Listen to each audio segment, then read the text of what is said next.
Hello, good morning, जोहार। मैं संजय और आप देख रहे हैं न्यूज झारखंड। समय हो चला है झारखंड की खबरों को जानने का, तो चलिए जानते हैं आज की झारखंड की 25 मुख्य बड़ी खबरों को। प्रचंड गर्मी के बाद फिर बदला मौसम का मिजाज, कई जिलों में बारिश का अलर्ट। झारखंड का उच्चतम तापमान 43.6 डिग्री तक पहुंच गया है। पिछले 24 घंटे के दौरान सूबे में कुछ जगहों पर प्रचंड गर्मी महसूस की गई, तो कुछ जगहों पर हल्के दर्जे की बारिश भी हुई है। पश्चिमी विक्षोभ के असर से झारखंड की राजधानी रांची समेत कई जिलों में तेज हवाओं के साथ बारिश एवं वज्रपात का अलर्ट भारत मौसम विज्ञान विभाग IMD ने जारी किया है। वहीं पिछले 24 घंटे की बात करें तो रविवार से ही मौसम का मिजाज एक बार फिर से बदल गया है। कई क्षेत्रों में दोपहर बाद तेज हवाओं के साथ बारिश भी हुई है, जिससे लोगों को गर्मी से राहत मिली है। उन्होंने कहा है कि आज 8 अप्रैल को भी कुछ जगहों पर गरज के साथ बारिश होगी। वहीं 30 से 40 किलोमीटर प्रति घंटे की रफ्तार से हवाएं चलेंगी। कुछ जगहों पर वज्रपात होने की भी आशंका बनी हुई है, जिसको लेकर मौसम विभाग ने लोगों से सावधान और सतर्क रहने की सलाह दी है। इसी तरह 9 अप्रैल को भी झारखंड के उत्तरी हिस्से में कुछ जगहों पर गरज के साथ छींटे पड़ेंगे। तेज हवाओं के झोंके के बीच वज्रपात होने की भी संभावना है। वहीं अगर बात 10 अप्रैल के झारखंड के मौसम की करें तो प्रदेश के उत्तरी तथा मध्य भागों में कुछ जगहों पर बादल गरजेंगे, तेज हवाएं चलेंगी और बारिश के साथ वज्रपात हो सकता है। वह 11 अप्रैल को भी ऐसी ही स्थिति रहेगी। 8 अप्रैल से 11 अप्रैल को हवाओं की रफ्तार 30 से 40 किलोमीटर प्रति घंटे की रफ्तार रहने का अनुमान है। झारखंड में एक बार फिर से मौसम का मिजाज बदल गया है। लोगों को सावधान और सतर्क रहने की सलाह दी गई है। गर्मी से अभी राहत मिलेगी, लेकिन कई क्षेत्रों में वज्रपात की भी घटना हो सकती है। रोजगार की तलाश कर रहे युवाओं के लिए बड़ी खबर। झारखंड में 410 क्लर्क पदों के लिए निकली भर्ती। झारखंड में 410 क्लर्क पदों के लिए भर्ती निकली है। ये भर्ती झारखंड हाईकोर्ट द्वारा निकाली गई है। इसके लिए आधिकारिक वेबसाइट पोर्टल पर नोटिस जारी किया गया है। इच्छुक और योग्य उम्मीदवार प्रकाशित नोटिफिकेशन को पढ़े और आवेदन की प्रक्रिया को पूरा करें। झारखंड हाईकोर्ट ने 410 क्लर्क पदों के लिए ऑनलाइन के द्वारा आवेदन आमंत्रित किया है। इन पदों पर आवेदन करने के लिए उम्मीदवारों की योग्यता किसी मान्यता प्राप्त संस्थान से स्नातक पास होनी चाहिए। इन पदों पर आवेदन करने के लिए उम्मीदवारों की न्यूनतम आयु सीमा 21 वर्ष और अधिकतम आयु सीमा जो 35 वर्ष निर्धारित किया गया है। इन पदों पर उम्मीदवारों का चयन टेस्ट के द्वारा होगा। इसके बारे में आप अधिक जानकारी के लिए नोटिस देखें। इसके लिए आप झारखंड हाईकोर्ट .nic.in पर जा सकते हैं। आवेदन करने की अंतिम तिथि 9 मई 2024 है। सर्दी खांसी बुखार है तो इस नंबर पर करें फोन, डॉक्टर बताएंगे दवा। झारखंड सरकार ने जारी किया टोल फ्री नंबर। गर्मी लगातार बढ़ रही है, अस्पताल मरीजों से पटा हुआ है। सबसे अधिक सर्दी खांसी बुखार व लू से संबंधित मरीज इलाज कराने पहुंच रहे हैं। हालांकि समस्या का समाधान आप घर बैठे कर सकते हैं। जी हां, अगर आपको बुखार हो या फिर सर्दी खांसी, दस्त या फिर अन्य मौसमी बीमारी हो तो अस्पताल जाने की जरूरत नहीं है। आप सीधे 104 नंबर पर फोन करें। यह झारखंड सरकार द्वारा जारी टोल फ्री नंबर है। इस पर फोन करते ही आपका नाम, पता व बीमारी के बारे में पूछा जाएगा। इसके बाद डॉक्टर आपसे बातचीत करेंगे और सभी लक्षण व जानकारी हासिल करेंगे। इसके बाद आपके मोबाइल पर दवा व उसे कैसे खाना है इससे संबंधित जानकारी पहुंच जाएगी। Civil surgeon doctor Jujhar Manjhi ने कहा है कि अभी गर्मी काफ़ी अधिक पड़ रही है। ऐसे में अगर किसी की तबीयत खराब होती है तो व्यक्ति घर बैठे डॉक्टर से बात कर दवा ले सकते हैं। सिविल सर्जन ने कहा है कि गर्मी के दिनों में लू से संबंधित मरीजों की संख्या बढ़ जाती है। ऐसे में लोगों को जागरूक होने की जरूरत है। सभी जो है CHC PSC में ORS काउंटर खोलने का निर्देश दिया गया है। वहीं निजी व सरकारी अस्पतालों में मरीजों के लिए अलग से बेड लगाने का भी निर्देश दिया गया है। आज 8 अप्रैल को लगेगा साल का पहला सूर्य ग्रहण। आज 8 अप्रैल को इस साल का पहला सूर्य ग्रहण लगने वाला है। खगोलीय शास्त्री और वैज्ञानिकों ने कहा है कि यह सूर्य ग्रहण कुछ दुर्लभ संयोग का परिणाम है। बताया है कि सूर्य ग्रहण आज 8 अप्रैल की रात 9:12 पर शुरू हो जाएगा। ग्रहण रात 2:22 पर समाप्त होगा। दूसरे शब्दों में साल 2024 के पहले सूर्य ग्रहण का मध्य समय रात 11:47 पर होगा। वैज्ञानिकों ने कहा है कि यह सूर्य ग्रहण पूर्ण होगा। इसका कुल समय 5 घंटे 10 मिनट का होगा। खगोलीय गणना के अनुसार साल का यह पहला सूर्य ग्रहण हालांकि भारत के किसी हिस्से में दिखाई नहीं देगा। कहा है कि इस कारण सूर्य ग्रहण का सूतक काल नहीं माना जाएगा। जानकारी के अनुसार इस सूर्य ग्रहण का आध्यात्मिक, भौतिक, सूतक का प्रभाव या किसी भी जो है प्रकार का धार्मिक प्रभाव नहीं पड़ेगा। लोग अपनी दिनचर्या को सामान्य दिनों की तरह ही जो है पूरा कर सकते हैं। ग्रहण मीन राशि और रेवती नक्षत्र में लगने जा रहा है। कल्पना सोरेन ली उलगुलान की जिम्मेदारी। इंडिया ब्लॉक के नेताओं के साथ बना रही रणनीति। 21 अप्रैल को रांची में होगी रैली। झारखंड मुक्ति मोर्चा भाजपा और केंद्र की नरेंद्र मोदी सरकार के खिलाफ 21 अप्रैल को रांची में उलगुलान महारैली करने वाली है। इस रैली को ऐतिहासिक बनाने की पूरी जिम्मेदारी पूर्व मुख्यमंत्री हेमंत सोरेन की पत्नी कल्पना सोरेन ने संभाल ली है। इसके लिए एक और जहां झामुमो के केंद्रीय कार्यालय में वे जिलावार पार्टी पदाधिकारियों की बैठक कर रही है और जिला झामुमो के अध्यक्ष, महासचिव और पार्टी पदाधिकारियों को उत्साहित करने के साथ साथ उन्हें टास्क भी सौंप रही है। वहीं दूसरी ओर वे अपने सहयोगी दलों के नेताओं के साथ बैठक भी कर रही है। कल्पना सोरेन ने अपनी आवास पर रविवार को इंडिया गठबंधन के नेताओं के साथ बैठक की। इस बैठक में कांग्रेस के राष्ट्रीय महासचिव और प्रदेश प्रभारी गुलाम अहमद मीर, प्रदेश अध्यक्ष राजेश ठाकुर, सीपीआई माले के विधायक विनोद सिंह, राष्ट्रीय जनता दल की ओर से मंत्री सत्यानंद भोक्ता और प्रदेश महासचिव कैलाश यादव शामिल हुए। झारखंड मुक्ति मोर्चा के केंद्रीय महासचिव विनोद पांडे भी इस बैठक में मौजूद रहे। हजारीबाग डीसी नैन्सी सहाय ने रामनवमी के जुलूस मार्गों का किया निरीक्षण, दिए आवश्यक निर्देश। हजारीबाग डीसी नैन्सी सहाय व एसपी अरविंद कुमार सिंह की अगुवाई में रविवार को प्रशासनिक अमले ने रामनवमी पर्व के मद्देनजर रामनवमी जुलूस मार्गों का निरीक्षण किया। जिला प्रशासन एवं पुलिस प्रशासन के उच्चाधिकारियों के साथ हजारीबाग के तमाम जुलूस मार्गों का मुआयना किया।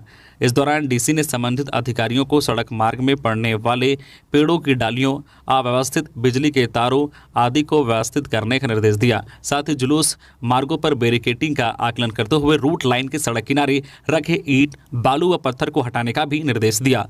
रूट का निरीक्षण पुलिस कंट्रोल रूम जो है इंद्रपुरी चौक, सदर अस्पताल जो है पैगोड़ा चौक, झंडा चौक, महावीर स्थान, गवाल टोली चौक, जामा मस्जिद रोड, बुचर टोली चौक तथा पिलावल चौक तक किया गया। खबरों में आगे बढ़ने से पहले अगर आप अभी तक न्यूज़ झारखंड चैनल को सब्सक्राइब नहीं किए हैं तो प्लीज़ चैनल को सब्सक्राइब करके बेल आइकन प्रेस कर दीजिए, जिससे आपको झारखंड की हर छोटी बड़ी खबर का अपडेट आप तक पहुंचता रहे। तो चलिए बढ़ते हैं खबरों की ओर। कृषि बाजार समिति कैंपस में लगी आग, 8 गाड़ियां जलकर राख। बरवाडा थाना गाड़ियां जब्त कर कैंपस में रखते थे, काफी मशक्कत के बाद आग पर काबू पाया।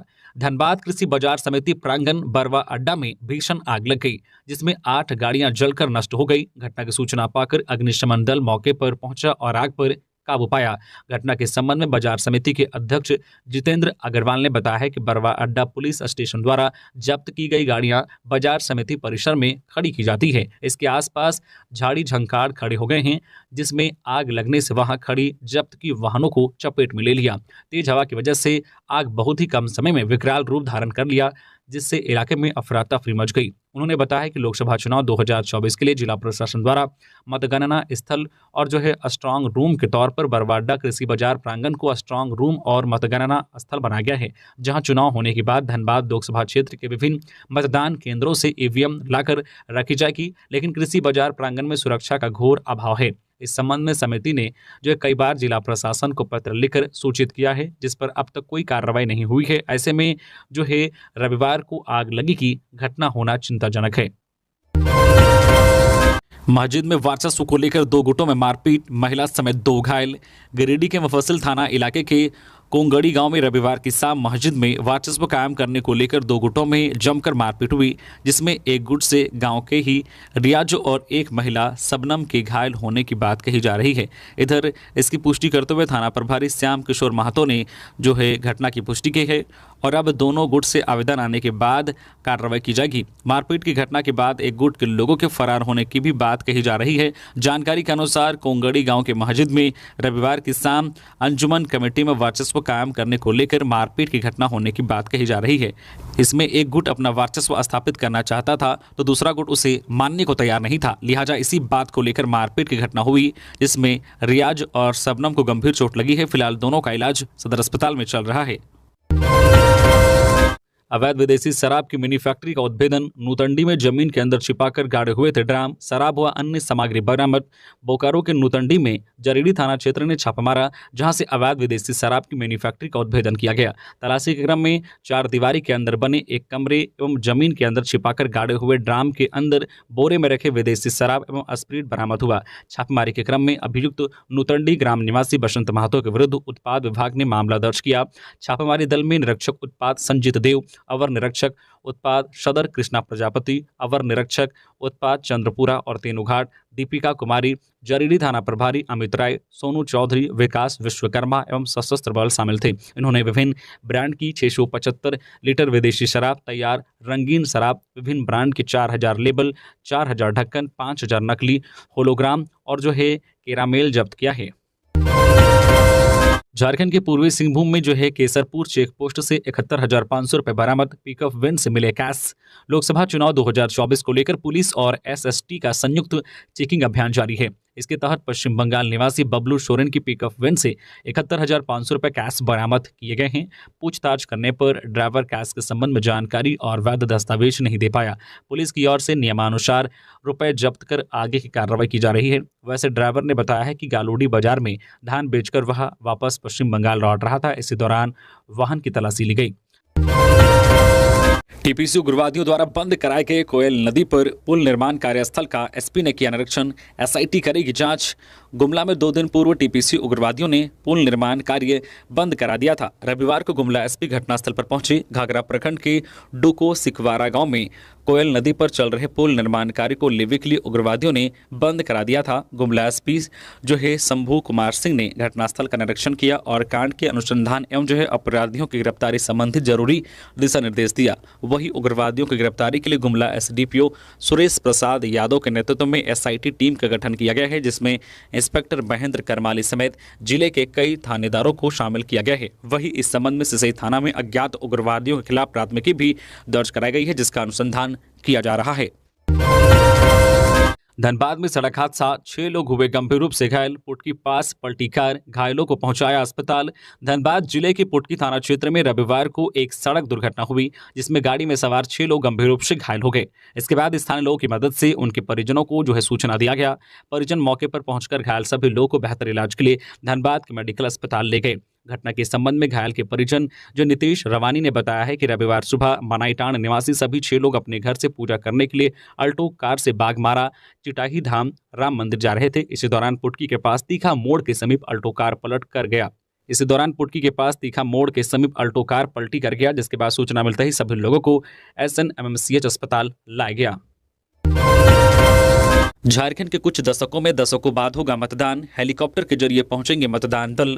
झारखंड के सिंहभूम लोकसभा निर्वाचन क्षेत्र में माओवाद से प्रभावित रहे कई अंदरूनी इलाकों में 13 मई को पहली बार या दशकों बाद मतदान होगा तथा मतदान दलों एवं आवश्यक सामग्री को हेलीकॉप्टर के जरिए इन स्थानों पर उतारा जाएगा, ताकि एशिया के सबसे घने साल जंगल सारंडा में रहने वाले लोग अपने मताधिकार का प्रयोग कर सके। ये चुनाव कर्मी दुरुस्त स्थानों पर 118 बूथ स्थापित करेंगे। पश्चिमी सिंहभूम के उपायुक्त जिला निर्वाचन अधिकारी कुलदीप चौधरी ने पीटीआई भाषा से कहा, हम यह सुनिश्चित करने के लिए प्रतिबद्ध है कि कोई भी मतदाता छूट ना जाए। हमने ऐसे कई क्षेत्रों की पहचान की है जहां पहली बार या लगभग 2 दशक के बाद मतदान होगा, क्योंकि ये स्थान माओवादी उग्रवाद से बुरी तरह से प्रभावित थे।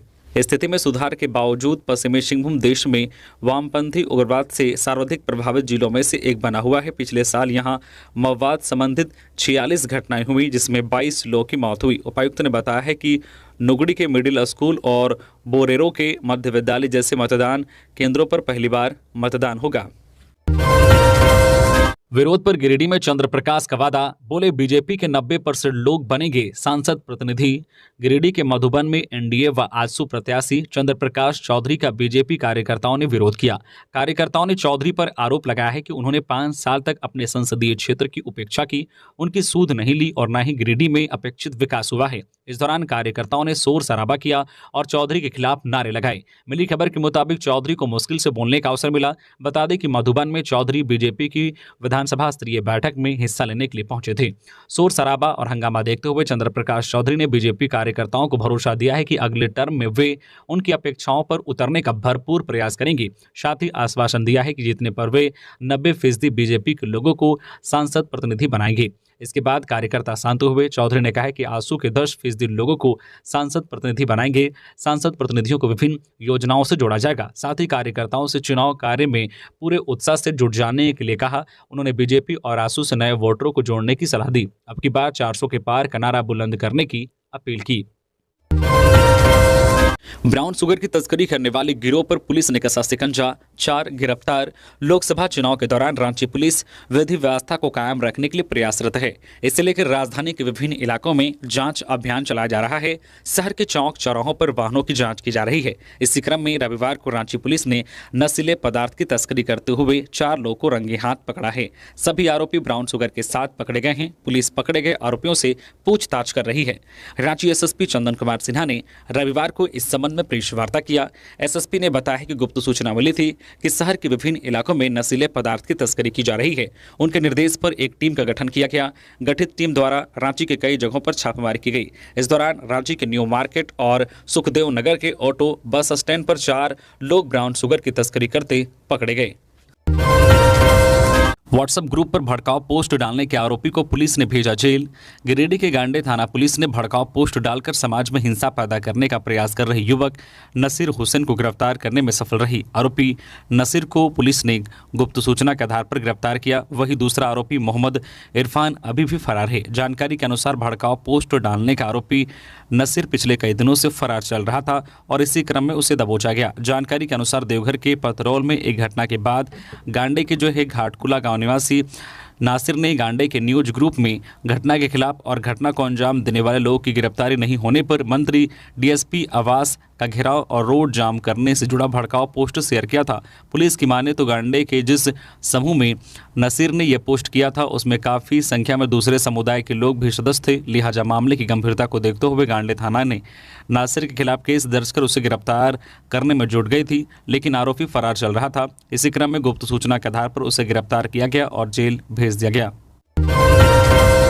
जंगल में छिपा कर रखी 97.50 लाख के 650 किलोग्राम डोडा खूंटी पुलिस ने किया बरामद। जंगल में छिपाकर रखी 97.50 लाख के 650 किलोग्राम डोडा खूंटी पुलिस ने बरामद किया है। पुलिस के अनुसार खूंटी एसपी को गुप्त सूचना मिली थी कि अड़की थाना क्षेत्र के चाराडी जंगल में अवैध रूप से डोडा छिपाकर रखा गया है। सूचना पर एसएसबी के समादेष्टा नीलेश संतोष माशूले अड़की थाना प्रभारी के नेतृत्व में छापेमारी दल का गठन किया गया। गठित छापेमारी दल त्वरित कार्रवाई करते हुए चाराडी गांव स्थित जंगल में छिपाकर रखे गए 35 बोरा में 650 किलोग्राम अवैध डोडा बरामद किया गया। बरामद डोडा का एनसीबी द्वारा अनुमोदित दर के आधार पर 97,50,000 रुपए बताया गया है। धूमधाम से मनेगा सरहुल। पूर्व संध्या में आयोजित होंगे सांस्कृतिक कार्यक्रम। आरआईटी भवन कचहरी परिसर रांची में सरना नवयुवक संघ केंद्रीय समिति की बैठक में सरहुल पूर्व संध्या समारोह की तैयारी समिति को अंतिम रूप दे दिया गया। बैठक की अध्यक्षता संघ के अध्यक्ष डॉक्टर हरि उरांव ने किया। विदित हो कि प्रतिवर्ष की भांति इस वर्ष भी सरना नवयुवक संघ के तत्वाधान में 10 अप्रैल 2024 को दीक्षांत मंडप परिसर रांची विश्वविद्यालय रांची में दोपहर 2 बजे से सरहुल पूर्व संध्या समारोह का आयोजन किया जाएगा। इस अवसर पर सरना फूल पात्रिका 44वें अंक के लोकार्पण के साथ एकल गीत एवं रंगारंग सांस्कृतिक कार्यक्रम का भव्य आयोजन होगा। संघ के सचिव प्रोफेसर वीरेंद्र उरांव ने बताया है कि सरहुल पूर्व संध्या समारोह में 30 से 35 एकल गीत एवं जनजाति नृत्य दल शामिल होगा। जेपी पटेल ने हजारीबाग सीट से जीत का किया दावा। कहा जनता बीजेपी को नहीं बल्कि जेपी को चुनेगी। यशवंत सिन्हा को बताया अपना अभिभावक। हजारीबाग लोकसभा सीट पर इस बार मुकाबला दिलचस्प होने वाला है। कांग्रेस ने इस सीट पर बीजेपी से आई जयप्रकाश भाई पटेल यानी जेपी पटेल को अपना उम्मीदवार बनाया है, जबकि बीजेपी ने वर्तमान सांसद जयंत सिन्हा का टिकट काटकर विधायक मनीष जायसवाल को अपना उम्मीदवार बनाया है। क्या जयप्रकाश भाई पटेल बीजेपी के लिए बेहद मजबूत सीट मानी जाने वाली हजारीबाग से मनीष जायसवाल को चुनौती दे पाएंगे? कांग्रेस प्रत्याशी जयप्रकाश भाई पटेल ने इस सवाल का जवाब दिया है। जयप्रकाश भाई पटेल कहते हैं कि हजारीबाग की जनता ने इस बार बीजेपी की जगह जेपी को लोकसभा भेजने का मन बना लिया है। उन्होंने कहा है कि कांग्रेस ने अपने 5 न्याय और 25 गारंटी को न्याय पत्र में शामिल कर यह स्पष्ट कर दिया है कि आम लोग उसकी प्राथमिकता है। उन्होंने कहा है कि देश की जनता कांग्रेस की 5 गारंटी पर भरोसा करेगी। वही हजारीबाग में कांग्रेस की गारंटी के साथ साथ बीजेपी नहीं बल्कि जेपी का नारा लगेगा। जेपी पटेल ने हजारीबाग के पूर्व सांसद और पूर्व मंत्री यशवंत सिन्हा को अपना अभिभावक बताया है। उन्होंने कहा है कि अभिभावक का आशीर्वाद हमेशा उनके बच्चों के साथ रहता है। गुमला में उग्रवादियों के खिलाफ एकजुट हुए ग्रामीण। बंद पड़े पुल का काम कराया शुरू, दी सख्त चेतावनी। गुमला जिले के घाघरा प्रखंड के डुगो सिखवार गांव के ग्रामीणों ने टीएसपीसी उग्रवादियों के खिलाफ एकजुट होकर हरवे हथियार उठा लिया है। साथ ही बंद कराए गए पुल का निर्माण कार्य शुरू करा दिया। ग्रामीणों ने उग्रवादियों को चेताते हुए कहा है कि अब अगर गांव के विकास के काम में बाधा पहुंचाया तो दौड़ा दौड़ा कर पिटेंगे। दरअसल टीएसपीसी उग्रवादियों ने गुरुवार की शाम कोयल नदी पर 6 करोड़ रुपए की लागत से बन रहे पुल का निर्माण कार्य जो है बंद करा दिया था। साथ ही 1 घंटे तक मजदूरों को बंधक बनाकर रखा था। उग्रवादियों का कहना था कि जब तक लेवी की राशि नहीं मिलेगी निर्माण कार्य शुरू नहीं होगा। इस घटना की जानकारी जब शुक्रवार को ग्रामीणों को हुई तो पूरे गांव में डुगडुगी बजा लोगों को शनिवार को पुल निर्माण स्थल पर जुटने का आह्वान किया गया।